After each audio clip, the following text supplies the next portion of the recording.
বাংলাদেশের নির্বাচন পরবর্তী পরিস্থিতি নিয়ে নীতি সংলাপ হয়েছে যুক্তরাষ্ট্রের ওয়াশিংটন ডিসিতে। প্রবাসী বাংলাদেশিদের কল্যাণ এবং যুক্তরাষ্ট্র বাংলাদেশ সম্পর্ক নিয়ে ওয়াশিংটন ন্যাশনাল প্রেস ক্লাবে সংলাপে বক্তারা বলেন, আগামী সরকারের জন্য বিচার বিভাগ, নির্বাচন কমিশন, সিভিল সার্ভিস এবং আইন প্রয়োগকারী সংস্থার স্বাধীনতা, পেশাদারিত্ব এবং জবাবদিহিতা নিশ্চিত করা বড় চ্যালেঞ্জ হবে। ওয়াশিংটন ডিসি থেকে আরও জানাচ্ছেন স্যামরিয়া। গ্লোবাল বাংলাদেশি অ্যালায়েন্সের উদ্যোগে অনুষ্ঠিত এই সংলাপে সভাপতিত্ব করেন সংগঠনের এক্সিকিউটিভ ডিরেক্টর নয়ন বাঙালি। মূল বক্তব্য উপস্থাপন করেন সংগঠনের চেয়ারম্যান মিজানুর রহমান। অনুষ্ঠানটি পরিচালনা করেন আহমেদ সোহেল।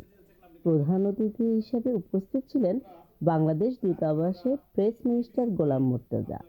এছাড়া অন্যান্যদের মধ্যে উপস্থিত ছিলেন Washington University of Science and টেকনোলজির vice chancellor engineer Abu Bakr Hanif, US Bangladesh advocacy কাউন্সিলের চেয়ারম্যান শামসুদ্দিন মাহমুদ, তরিকুল ইসলাম, রিদওয়ান আহমেদ, আনিস আহমেদ সহ কমিউনিটির বিশিষ্ট ব্যক্তিবর্গ।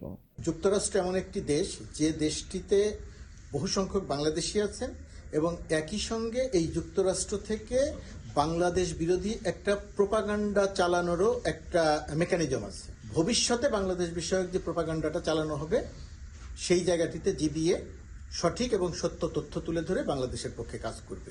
এডুকেশন সিস্টেমে স্কিল ডেভেলপমেন্ট পিসকে এনলিস্টেড করা, অন্তর্ভুক্ত করা, যাতে করে আনএমপ্লয়মেন্ট রোধ হয় এবং এডুকেশন সিস্টেমে এমন কিছু সন্নিবেশ করা যাতে করে মোরালিটি ডেভেলপড হয়।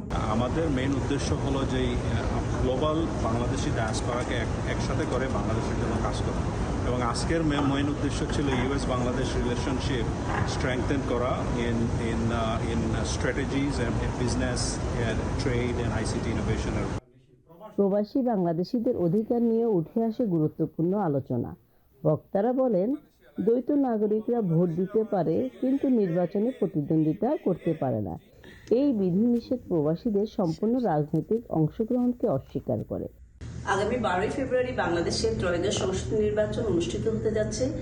এই উপলক্ষে আজকে ন্যাশনাল প্রেস ক্লাব ওয়াশিংটন ডিসিতে একটি আলোচনা সভা অনুষ্ঠিত হয়। ওয়াশিংটন ডিসি থেকে স্যামরিয়া, চ্যানেল আই।